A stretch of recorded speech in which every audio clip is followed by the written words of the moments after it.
Malang, Jawa Timur. Seorang siswi berusia 13 tahun di Malang, diduga disetubuhi oleh seorang laki-laki lalu kemudian dikeroyok oleh 9 orang yang salah satunya merupakan istri dari laki-laki yang menyetubuhi korban.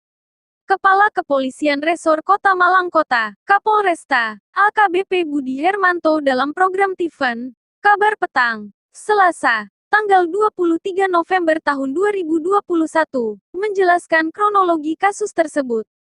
Korban dan pelaku saling kenal, lalu pelaku mengajak korban ke rumahnya. Dugaan persetubuhan terjadi di rumah pelaku, kata AKBP Budi. Kemudian istri pelaku datang dan mengajak teman-temannya untuk melakukan persekusi kepada korban.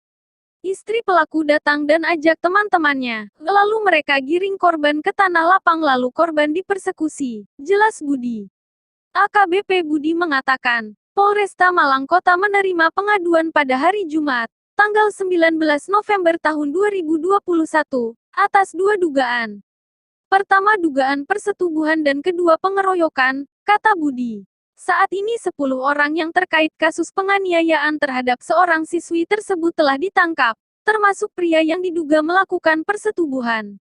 Saat ini kami sudah 10 orang diamankan dan dalam proses pemeriksaan, termasuk yang diduga melakukan persetubuhan terhadap siswi tersebut, katanya. Sebelumnya, beredar video yang memperlihatkan seorang siswi dipersekusi oleh 9 orang. Namun berdasarkan hasil laporan kepada polisi, sebelum dipersekusi siswi tersebut diduga disetubuhi oleh suami dari salah satu orang yang melakukan pengeroyokan.